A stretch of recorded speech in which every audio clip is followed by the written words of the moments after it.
Throws one of the best balls I've seen, has a cannon for an arm. More showing why he is one of the best dual threat quarterbacks in the entire state. Big, they're very big. They have breakaway speed, and of course, they have Devin Moore. Sucks, yeah, it's a horrible injury, but we're gonna overcome it.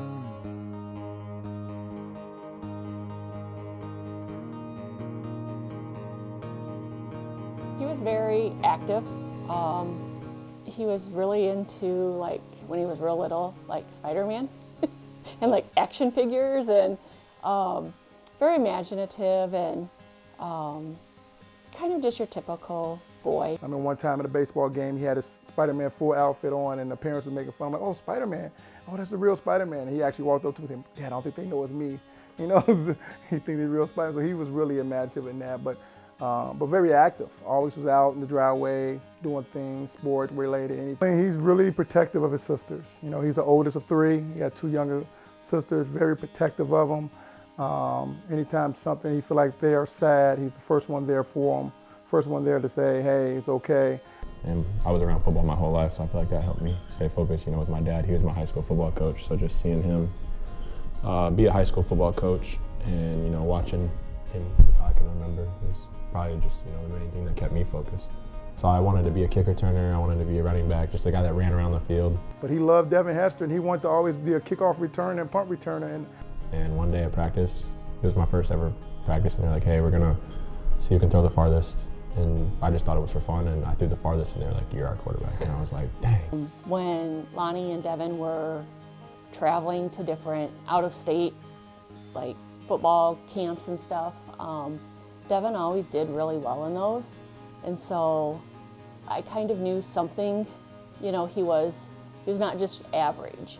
Very smart football player, was really more than just the game to him. He always looked at the bigger picture. For sure, going into high school, I was for sure prepared because I had known the offense since I was a sixth grader.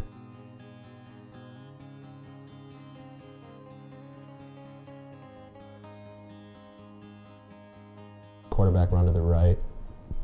I had faked it, and one of the guys had came through the gaps, I don't know which one, and he was coming, and I went to stiff arm him with the ball in my right hand. I tried to stiff arm him with my left.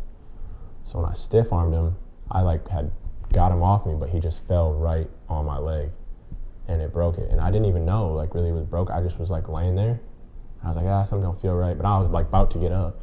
And all of a sudden I look at my teammates, and they're just like, oh, you know, covering their face. I heard people say, and I looked up, and they was running away from my son. I'm like, what is going on? Why is both teams running away? So I walk out there to see what happened. He said he couldn't lift up his leg, and so then I figured it out.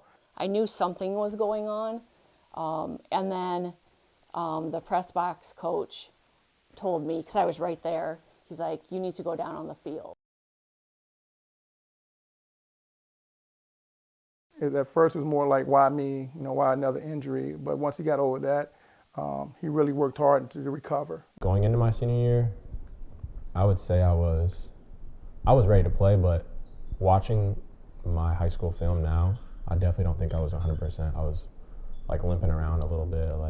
We're going to uplift him. We're going to help him get over this hurdle. So it was more of a positive, you know, let's not dwell on, you know, the negativity. Yeah, it sucks. Yeah, it's a horrible injury. Coming back from that was easily the hardest thing in my life. Easily.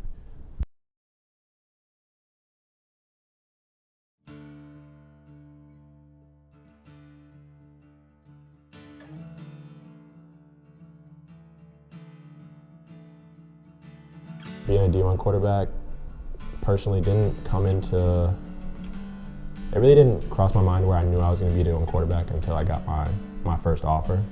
Before, I had went to camps and stuff, and people were like, oh, you're good. But once I went to my first camp and they started showing me attention at the camp, were talking to me, letting me cut in line to do more reps, that's when I kind of figured okay, I could be Division I. Because when I first got recruited, my very first offer was from Coach Campbell, but at the time he was at Toledo.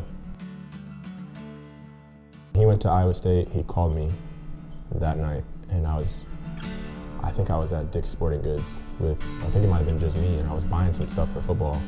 And he calls me and he's like, hey, Devin, do you want to, have a conversation?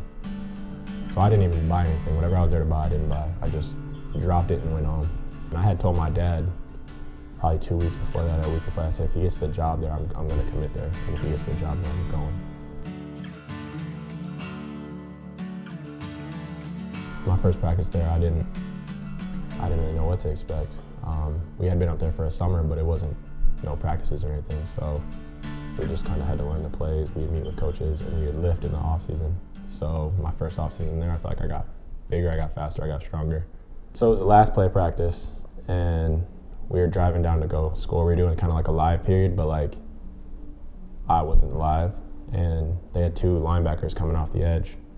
And I knew only one of them was going to come. So I had to slide the protection one way or the other. So I slid it to the left, my left, the defense's right. That guy didn't end up coming. The guy on the other side came, so he was free. So I rolled this way, I rolled out to my left, and he was just kind of hawking me down a little bit. So I tried to kind of step up on my front leg and spin out and around so I could, kind of reverse field, and it kind of gave out.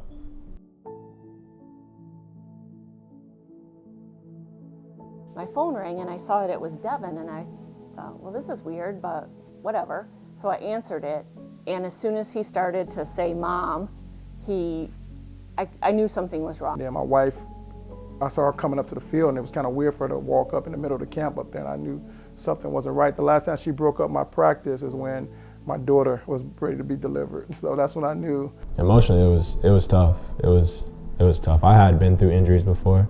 And I had been through some pretty significant injuries in my career, but that one, just to have that one happen so early and not really get an opportunity. I had been through tougher.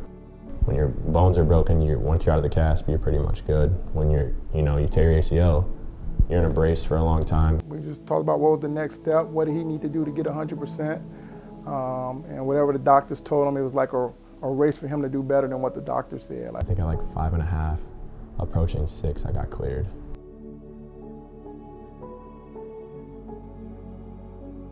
Sophomore year was a battle. It was, because I was not only behind physically and trying to find out if I was still the same player, could I still do the same things that I could pre-ACL. I was also behind mentally. I didn't get those reps. I lost a year. I didn't get a chance to be behind center and take reps, and besides the 2 weeks that I was there, I never got to see the speed of the game, and that speed of the game up there is a different beast. I knew I needed a better opportunity. They had a younger quarterback, and he was having a lot of success. I had a friend that I played for in the Shrine Bowl, Cody Case. He messaged me and was like, hey, would you think about coming to South Dakota? You've had a good year. When I first got there, there was 4 quarterbacks there, and they were all talented, and they had one starter coming back, and he was extremely talented. He had thrown one of the best balls I've ever seen in my life. So I knew it was going to be a battle. He ended up winning the job, and he set a few records that year. So he got his Bachelor of Science from South Dakota. So I think he just realized, at South Dakota, his time was done. I don't want to sit here and be a backup for my whole entire career. I still have 2 years left. Football is a tool. I always told him that, and he brought that back on me. He said, when he was ready to transfer to go to Loras, he said, you always told me use football as a tool. I'm graduating, I'm gonna go get my master's now. I think Loras was sold to Devin through his dad a lot. Going all the way back to the time when his dad would, maybe have interactions with some of his peers or classmates that he graduated or played with here at Loras College under Coach Beery that, are tied to Coach Alminiak. Just to see him on the same field that I played on, it's very happy for me. Exciting that I get to sit back and watch him in the purple and gold. Devin Moore and Ty in the backfield, Eli in motion. Devin fakes the handoff to Ty, looking to air it out. He's got Monty Brown with a touchdown! So I remember seeing a lefty named Moore all the way back to when he was doing the high school camp circuit. The team has just been something that's special. I enjoy being around the guys. I feel like every day it's easy to go to war for them. They told me I would be competing for a starting spot, and I had a ton of fun competing with Sig. Sig taught me a ton of things in the offense when he could have been the guy that was like, oh no, I'm not competing with that guy who transferred in, who's trying to take my spot. It was a really healthy quarterback competition. We helped each other. Obviously him being here for 5 years and me being here for, at the time, a month, he obviously helped me more than I helped him to win conference. That's the main goal, is to win conference. It's something that, you know, hasn't been done under Coach H. Other goals we have is beating UD. That hasn't been done in a while. Probably my last goal is just probably being undefeated in the Rock Bowl. You know, having our home fans not see a loss in the Rock Bowl is something we should take pride in. Season is for him to kind of emerge as a leader. I think that's going to take some time. I think they see his personality and they know that he has all the pieces that can fit that. But I think over the next few months when we don't have football practice, we don't have football games, I think they're going to say, you know, can this guy take us through an off season? Be a good teammate, be a good leader. You know, make sure you get your grades and graduate. I think he has grown just through the life lessons that they teach. Been through a lot, from injuries to not playing or transferring to different schools, meeting different people. All that has played a big factor in his life. And you know, a lot of times in life things don't go as planned, or things happen and it's a crappy situation in life. What are you going to do? You know, when you play sports. All right, whatever, I'll just be the quarterback. And then I guess I just never looked back since.